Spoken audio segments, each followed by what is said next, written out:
प्रेम से बोलिए सद्गुरुदेव की जय। अर्चनी बंदनी संत समाज, सत्संग प्रेम बंधुओं, श्रद्धा मूर्ति देवियों, संत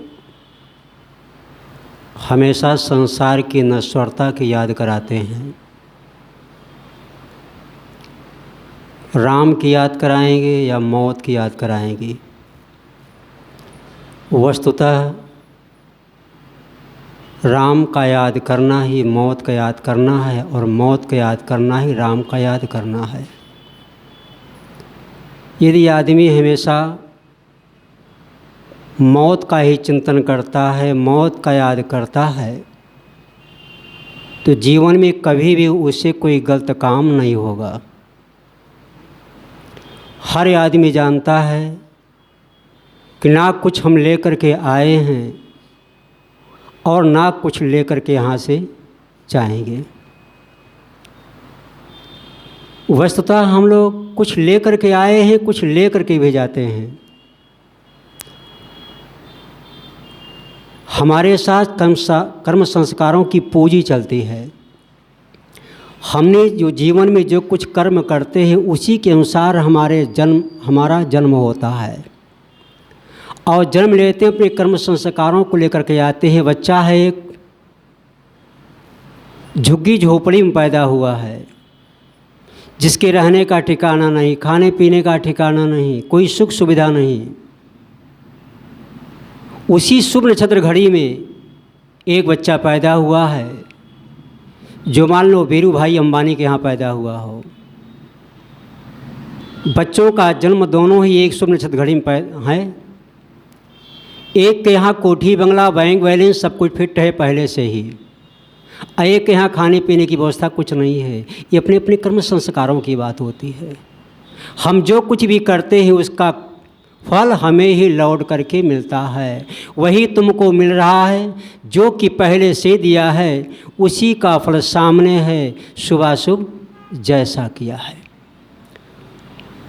आदमी अगर संसार की नश्वरता का याद करे तो कभी 420 नहीं करेगा, बदमाशी नहीं करेगा, किसी को धोखा नहीं देगा, किसी को पीड़ा भी नहीं देगा। लेकिन आदमी इसकी याद नहीं करता है।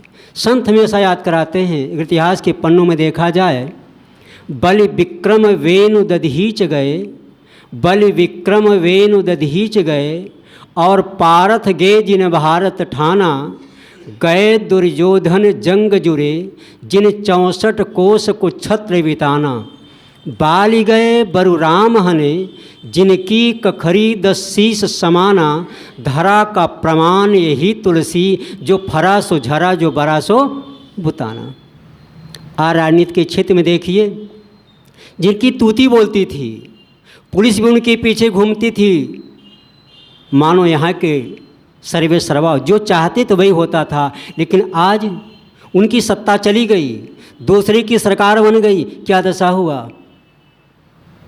आज से 50 वर्ष पूर्व आप लोग जो बुजुर्गों से मैंने सुना था, बुरे काम का बुरा नतीजा क्यों भाई चाचा, हाँ भतीजा, बुरे काम का बुरा नतीजा ना मानो तो कर देखो, अगर इतने पे विश्वास ना हो तो बुरा करने वाले के घर में जाकर देखो। आज उनकी क्या दशा होगी। इसलिए संत हमेशा संसार की नश्वरता की याद कराते हैं। गुरु कबीर ने सिर्फ कहा है, मुआ है मरी जाओगे, मुआ है मरी जाओगे, मुए की बाजी ढोल, सपन सने ही जग भया, शहीदानी रही गो बोल। मुआ है, पहले के सभी लोग मर चुके, तुम भी मर जाओगे। ये गुरु कबीर ने कहाँ कहा था। काशी की नगरी जहाँ विद्वानों का गढ़ है वहाँ पे कहा था। आज भी लोगों में मान्यता है कि गोरखनाथ आज हिमालय के कंदराओं में अभी भी जीवित हैं, अभी भी अलाउद्दीन महोबा में अभी जीवित हैं। उनका जो अखाड़ा होता है सुबह खोदा हुआ मिलता होता है, रौदा हुआ मिलता है, आज भी जीवित हैं।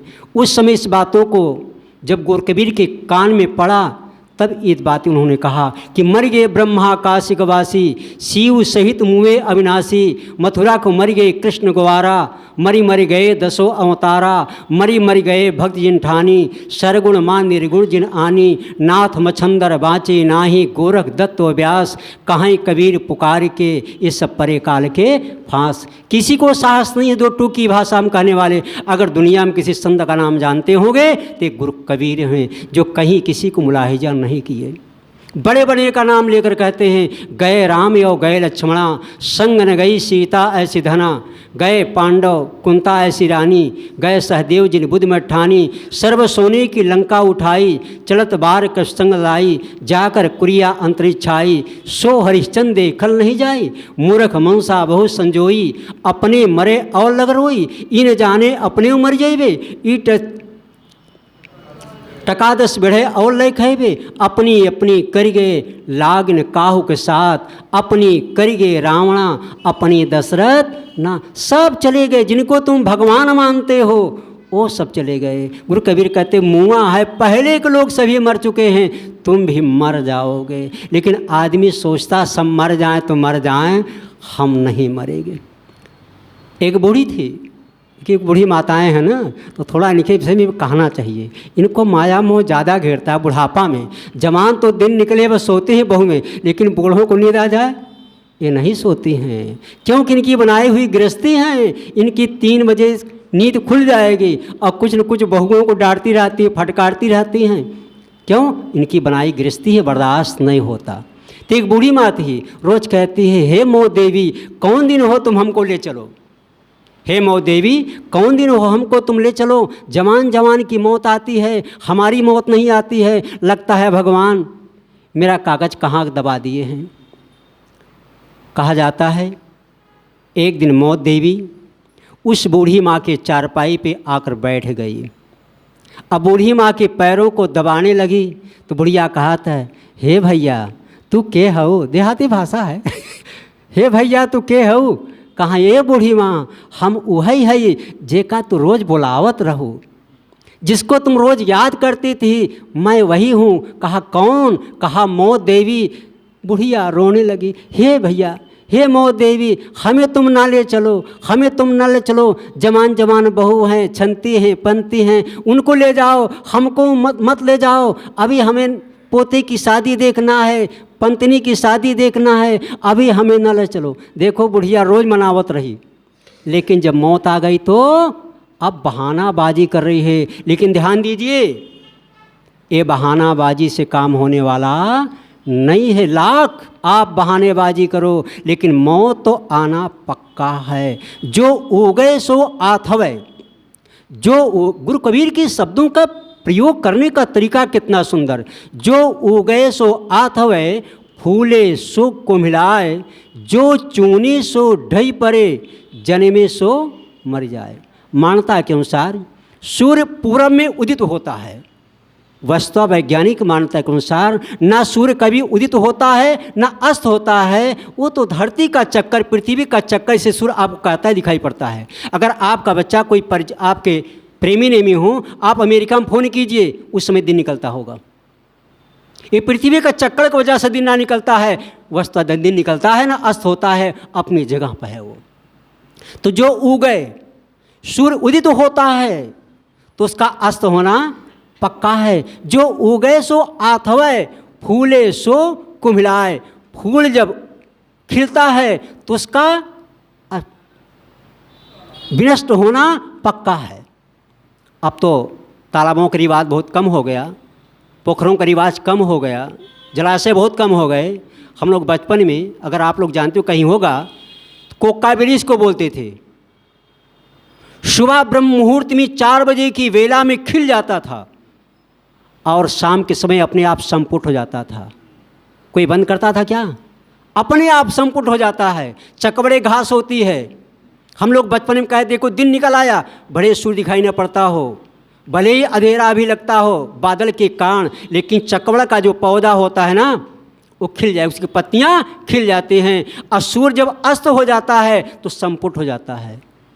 गुरु कबीर ने उस जमाने की बात कर रहे हैं। ये लिखा पढ़ी की बात नहीं, आंखों देखा की बात है।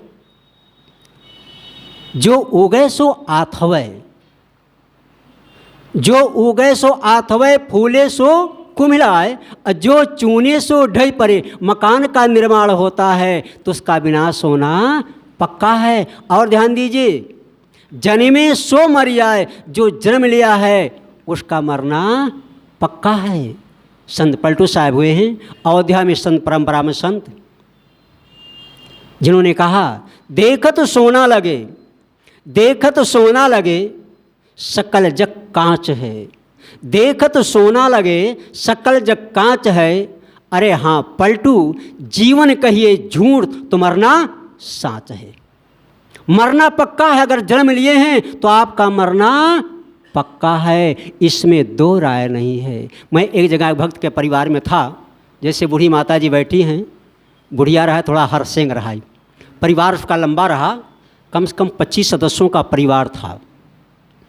मैं उनके यहाँ था, मेरा निवास था। भोर की बेला में मैं नहा धोकर बैठा ध्यान में, तो बूढ़ी माँ बैठी बगल में।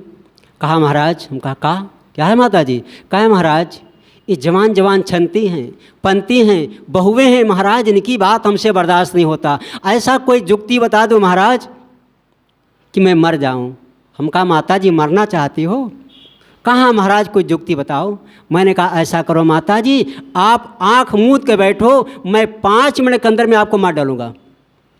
मैं 5 मिनट के अंदर अब आपको मार डालूँगा। आँख बंद करके बैठो। कहा ना महाराज आँख न बंद कर। हम कहा क्यों? कहा तू है निर्वंशी। क्या कहती है? तू है निर्वंशी, तो है कोनो मुँह ममता तो बहा नहीं, तू का जनब हमें मारे चला है। हम आँख बंद न करब, हम टुकुर टुकुर ताकत रहब, मारा ही आई है। हम कहा तब कैसे मरना चाहती हो? कहना आँख न बंद करब, इतनी बड़ी हमारी बनाई गृहस्थी बा, हैं हम ही कुल गृहस्थी बनाए, हमका मारा ही आई है, आँख ही न बंद कर। हम कहा माता जी मैं तुमको छूँगा नहीं, हम तुमको टच नहीं करेंगे, तुम आँख बंद करो। ना महाराज हम आँख न बंद करब। भाई जैसे निर्वंशी मन हमें करूँगा भरोसा नहीं ना, मैं आँख नहीं बंद करूँगी। महाराज एक दाई मर जाब ना, तो उसी दरवाजे जहाँ मेरा निवास था एक पीपल का पेड़ था। महाराज ही पीपलवा के पेड़वा बैठ के सुग्गा बन के बैठी रहा, हम टाई टाई कर देखत रहा। महाराज मारा ही आई है, हम ना मरब महाराज। हम कहा मैं छूँगा ना ना तोहार भरोसा ही नहीं है, हमार तो गटई दवाई दे, हम कहा मार डलवा। कहना कहने का मतलब कोई आदमी मरना नहीं चाहता है, सब एक नेक बहाना करते रहते हैं। लेकिन ध्यान दीजिए ये बहानाबाजी आपका काम देने वाला। जब लक्ष्मण जी को शक्ति बाण लगा था, हनुमान जी कहानी के अनुसार लंका में गए, सुखेत वैद्य के पास कहा आप चलिए, छोटे भैया लक्ष्मण को शक्ति बाण लगा है, उनका आपको इलाज करना है। सुखेत वैद्य ने कहा हमारे राजा का दुश्मन है, मैं दुश्मन का इलाज करने नहीं जाऊंगा। हनुमान जी वकालत करते हैं। हनुमान जी कोई बंदर नहीं थे, बानर थे। वन में रहने वाले नर को बानर कहा जाता है, लेकिन बानर कहते कहते क्या हो गया? बंदर। बंदर का पैर देखिए आप कैसे होता है, इंसान का पैर देखिए कैसा होता है। ये कथाकारों ने हनुमान जी को बदनाम कर दिया। अगर हनुमान जी कहीं जिंदा होते ना तो आज बानर बनाने वालों को खबर लेते। हनुमान जी की बड़ी की पूंछ लगा दिए हैं। हनुमान जी बंदर नहीं थे, बानर थे। वन में रहने वाले नर को बानर कहा जाता है। तो हनुमान जी जब गए सुखेत वैद्य के पास, कहा चलिए इलाज करना है। सुखेत वैद्य ने कहा हमारे राजा का दुश्मन है, मैं दुश्मन का इलाज नहीं कर सकता हूँ, मैं नहीं जाऊँगा। हनुमान जी ने कहा वैद्य जी सुनिए, वाल्मीकि रामायण पढ़िए, पूरा वकालत है। हनुमान जी ने कहा वैद्य जी, वैद्य के लिए कोई मित्र नहीं होता, कोई दुश्मन नहीं होता है, आपको इलाज करना होगा, आपको चलना पड़ेगा। सुखेत वैद्य ने कहा मैं नहीं चलूँगा। हनुमान जी ने कहा आपको चलना पड़ेगा। कहानी में थोड़ा मिर्च मसाला मिलाते हैं ना तो अच्छा लगता है। हनुमान जी कहता है उनकी मकान की नींव को हाथ में पकड़ लिए, अब पूरे मकान की नींव को सहित उठा लिए। कागज़ में उठाए होंगे, बाहर उठाए होते पता लग जाता है, लेकिन कागज़ में उठा लिए, अल्ले कर गुड़े। अब सुखेत वैद्य ने सोचा अगर मैं कूदता हूँ, ज़मीन पे गिरूँगा, धरती गोटी वैसे टूट जाएगा, और कहीं समुद्र में डूबूंगा, गिरूँगा तो डूब के मर जाऊँगा, तो मरता क्या न करता। अंत में हनुमान जी उठा। ये कहने का मतलब कितना भी बहाना करो लेकिन आप मृत्यु से बच नहीं सकते। देहाती कहावत में कहा जाता है काल न जाने राण के बालक, आग न जाने ठाठ नहीं है। काल नहीं सोचता है कि आपने कर्जा लेकर के, लोन लेकर के, ब्याज में पैसा लेकर के मकान बनवाया है, आग लग जाएगी तो आपको नहीं सोचती। और जब मौत आती है तो ये नहीं सोचती है आपने माता पिता के इकलौते बेटे हैं, आपके घर में चिराग जलाने वाला है कि नहीं है, मौत नहीं सोचती है। तो मेरे दोस्तों, कहने का भाव ये है कि मौत हमारे पीछे लगी हुई है, कब किसकी मौत आ जाए इसको कोई जानता नहीं। सच्ची घटना बताऊं, कुछ समय पहले की घटना, आप किसी आश्रम के बगल कॉलोनी की है, आप लोग याद हो या ना हो, ये आपका माघ मेला चल रहा था। उस समय एक बड़े अधिकारी थे, उनकी पत्नी ने कहा कि विश्व का माना हुआ मेला आपका प्रयाग क्षेत्र है, लोग कहाँ कहाँ से आकर संतों का दर्शन करते हैं, विचार सुनते हैं, कुछ दान पुण्य करते हैं और त्रिवेणी में स्नान करते हैं। हम लोग यहीं रह करके अभी तक प्रयाग क्षेत्र नहीं गए, संतों का दर्शन नहीं किए, उनके विचारों को नहीं सुने, और कुछ पंडित पुजारियों को, भिखारियों को दान नहीं कीजिए, चलिए आप। उन्होंने कहा, पत्नी जी से कहा, आज नहीं किसी दिन। पत्नी ने कहा, नहीं, जिद कर लिया, नहीं आज आपको चलना है, सारा बहाना आपको नहीं करना है, आज आप चलिए, उठाओ गाड़ी। स्कूटी चलते थे, स्कूटी को निकाले, दरवाजे पे खड़ी किए। जब गाड़ी को खड़ी किए, पत्नी से कहा, तुम सामान लेकर के आओ। वो कुछ थैले में सामान वामान लेकर के आई, और गाड़ी दोनों हाथ से पकड़े हैं, गाड़ी दोनों हाथ से पकड़े हैं। पत्नी कहती, गाड़ी स्टार्ट करो। वो पकड़े पकड़े उनका सीढ़ी छूट गया। जब स्टार्ट करने वाला हो तब तो स्टार्ट करेगा, वो तो चला गया। पत्नी कहा, क्यों खड़े हो, गाड़ी स्टार्ट करो। अब वो तो है ही नहीं, पत्नी क्या पता, उसने झकझोरा, जब झकझोरा तो पति महोदय खत्म। ये हाल है, कब क्या हो जाए। और दूसरी घटना प्रीतम नगर की, ये सुलेम सराय बाजार की बात। एक संपन्न आदमी बीमार हुआ। आजकल आप लोग जानते हैं जगह जगह नर्सिंग होम खुला हुआ है। परिवार संपन्न था, उसके कुछ लोग बॉम्बे में रहते थे, परिवार के लोग नर्सिंग होम में लेकर गए। डॉक्टर ने परीक्षण किया, परीक्षण जब करने के पश्चात उनको दवा दिया, कहा इस दवा को खाओ, आप 1 घंटे में आपको आराम मिल जाएगा, आप ले जाओ, एडमिट करने की कोई आवश्यकता नहीं, आपको आराम मिल जाएगा। घर ले गए, 1 घंटे में आराम की बात कौन कहे, मामला सीरियस हो गया। फिर डॉक्टर के पास फ़ोन किए, डॉक्टर ने जवाब दिया कि मेरी बस का नहीं है, इसका मात्र एक इलाज है बॉम्बे में, आप वहाँ जाओ, ये हमारे बस का नहीं है। परिवार संपन्न था, यहाँ से फ़ोन किए कि हम बॉम्बे आ रहे हैं, ऐसा सीरियस मामला है, यहाँ डॉक्टरों का बस का नहीं है। परिवार के लोगों ने कहा, पिताजी आप चिंता मत कीजिए, मैं डॉक्टर को बॉम्बे से भेजता हूँ, चिंता करने कोई बात नहीं, मैं बॉम्बे से डॉक्टर का इलाज करने के लिए भेजता हूँ, चाहे जितना पैसा लग जाए।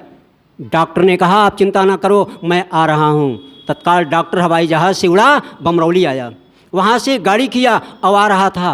जैसे आपका घर ट्रेनिंग करना था, जिस गाड़ी से आ रहा था, पीछे एक जगह मकान का निर्माण हो रहा था, उस पर कुछ लकड़ियाँ लादी हुई थी, पटरी वल्ला लादा हुआ था। जैसे टर्निंग किए, कुछ ओवरटेक हुआ और बांस शीशे का कांच को तोड़ करके गाड़ी में डॉक्टर साहब के सीने में चुभ गई, और डॉक्टर साहब गाड़ी में राम नाम सत्य हो गए, चले गए। इलाज तो रह गया पीछे। कब किसके पीछे क्या हो जाए कुछ नहीं कहा जा सकता है। और कितनी घटनाएं।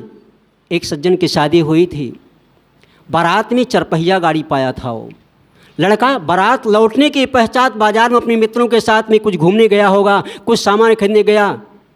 इधर हर्षोल्लास हो रहा है कि आज ही बारात लौट के आई है, आज बहु भोज किया जाएगा, पिकनिक मनाएगा एक प्रकार का। लड़के का उसी दिन एक्सीडेंट हो गया, अभी पत्नी से मुलाकात नहीं हो पाया, राम नाम सत्य हो गया। तो ये कब हो जाए किसके ऊपर कुछ कहा नहीं जा सकता। इसलिए हमेशा मौत की याद करो, हमेशा संत हमेशा मौत की याद कराते हैं। कब किसके ऊपर क्या हो जाए कोई किसी को नहीं जानता है। श्वास श्वास में नाम लो, श्वास वृथा मत खोए, ना जाने कहीं श्वास में आवन होए न होए। श्वासा की कर सुमिरिनी, कर अजपा को जाप, परम तत्व में ध्यान धर, आप सोहम आप ही आप। गुरु कबीर कहते हैं पहले के सभी लोग मर गए, तुम भी मर जाओगे। मुए चाम का ढोल बजता है, जिंदा चाम का ढोल नहीं बजता। आदमी जब अपने बच्चों को खिलाता है ना, गोद में खिलाता है तो अधिकांशतः बेटियों कहता है, अगर बेटिया तुम मर जाती, तेरे पढ़ाई लिखाई में जो हमें खर्चा करना पड़ता और शादी विवाह में जो खर्चा करना पड़ता, अगर बेटी तुम मर जाती तो मेरा सारा पैसा बच जाता, न रहता बांस न बजती बांसुरी। लेकिन क्या कोई अपने बेटे को ऐसा कह सकता है कि बेटा अगर तुम मर जाता, तेरे पढ़ाई लिखाई में और शादी ब्याह में जितना खर्चा होता और बहू रानी की आने के पश्चात हमें वृद्धाश्रम में जाना पड़ता, अगर तुम मर जाता बेटा तो मामला सब खत्म हो जाता। किसी को साहस है? लोग कहें भले आदमी तुम ही क्यों नहीं मर जाते, ऐसे मुख से अशुभ क्यों निकालते हो? ना ऐसा कहने से बेटी मरती है और ना किसी का बेटा मरता है, लेकिन लोग बेटियों को कहते हैं, कोई बेटे को नहीं कहता। वो किसी के बाप बेटी नहीं होगी।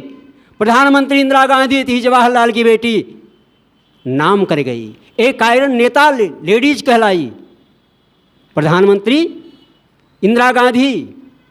अभी आपके लेडीज अगर कहा जाए, राजनेताओं में देखा जाए, मायावती का नाम कौन नहीं जानता, इतना शासन टाइट कर दिया आज तक कोई कर नहीं पाया। लक्ष्मीबाई का नाम जानते होंगे, धर्म के क्षेत्र में सबरी का नाम जानते होंगे, मीराबाई का नाम जानते होंगे, कितने बड़े रजवाड़े हुए, लेकिन कोई नहीं जानता। कुछ लोग लेखक कहते हैं शिवरी माँ एक मुसहन जात की थी, कुछ लेखक ने लिखा खटकिन जात की थी, लेकिन आज जहाँ आप तीर्थों में देखिए एक बेर का झाबा लिए खड़ी हुई है, प्रभु आएंगे। पुरानी शिवरी कुटिया के आए भगवान हो, पुरानी कुटिया शिवरी के लंबी लंबी केसिया शिवरी रहिया बटोरे रामा, यही रहिया आई ही भगवान हो, शिवरी के द्वारे भक्ति में आए भगवान हो, शिवरी के द्वारे। बेर का झाबा खड़ी है, भगवान राम आएंगे, मैं प्रभु को प्रेम के साथ में भोग खिलाऊंगी। जूठे बेर को रखती थी, आज बड़े बड़े रजवाड़े हुए, उनका कोई नाम नहीं, कोई नाम जानता है नहीं। ये नारियां हैं, कितनी ऐसी नारियां हुई, एक नहीं अनेक नारियां हुई। मंदालसा हुई, अपने 7 बच्चों को लोरी गीत सुना करके सन्यासी जीवन बना दिया।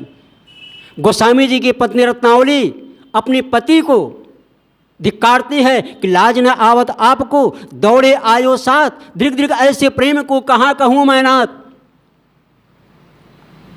अस्त चर्म में देह मम तामे ऐसी प्रीत, ऐसी जो रघुनाथ से होत न तो भवभीत। आपको लज्जा नहीं आती?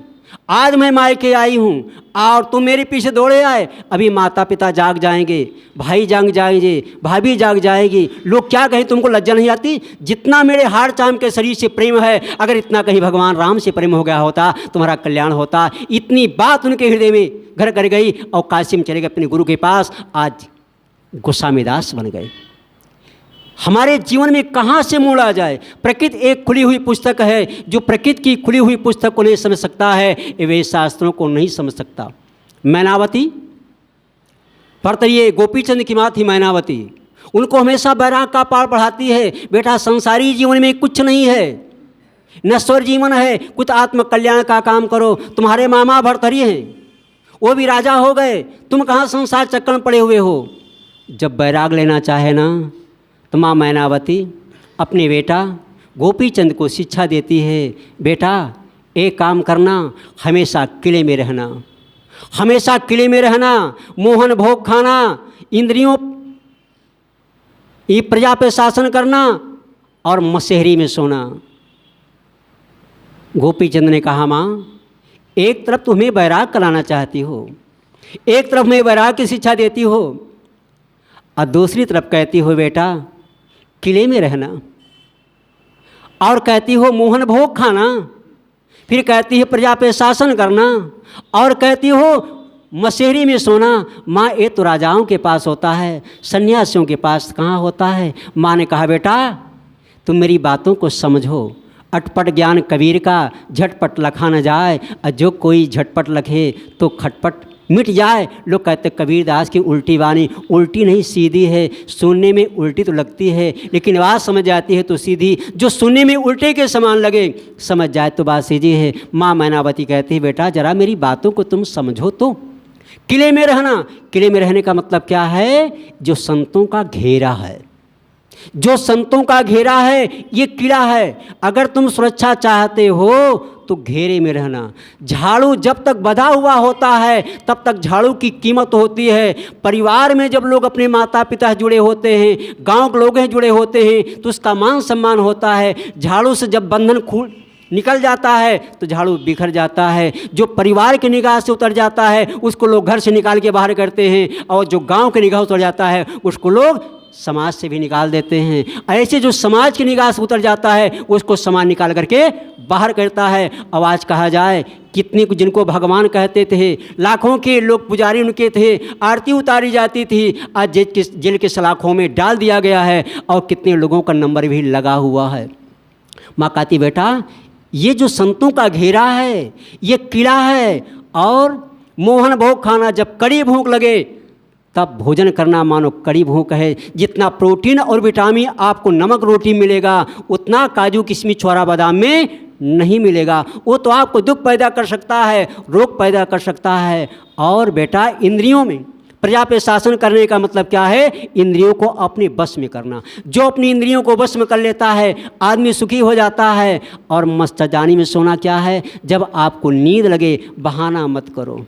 हम आप एक बार बहाना कर सकते हैं, लेकिन छोटे छोटे बच्चे कभी भी बहाना नहीं करते। जब उनको नींद आती है तो कभी सो सकते हैं। तो माँ हमेशा ध्यान देती है। इसी प्रकार संत गुरुजन ये माता पिता हैं। एक माता पिता को हम छोड़कर आए हैं, आज संत गुरुजन हमारे माता पिता हैं। इसी प्रकार संतई माई संतई बाप संतई हरे सोग संताप। ये संत गुरुजन हमें ज्ञान देते हैं, दीक्षा देते हैं। जिस साधना मार्ग के लिए आए हो, कल्याण के लिए आए हो, एक काम करो, संतों से दूरी मत बनाओ। आप सबको बार बार धन्यवाद है जो कबीर आश्रम में आते हैं। हमारी छोटी छोटी बच्चियाँ आती हैं, आपको निवेदन है आप तो आते हैं, अपने बच्चों को लाओ, अपनी बहुओं को लाओ, अपने परिवार के लोगों को भी लाओ। दरवाजे पे संतों को बुला करके सेवा करो। और ये समझो कि हमारा कुछ भी नहीं है, जो कुछ बन सके आप दान पुण्य करो, सेवा करो।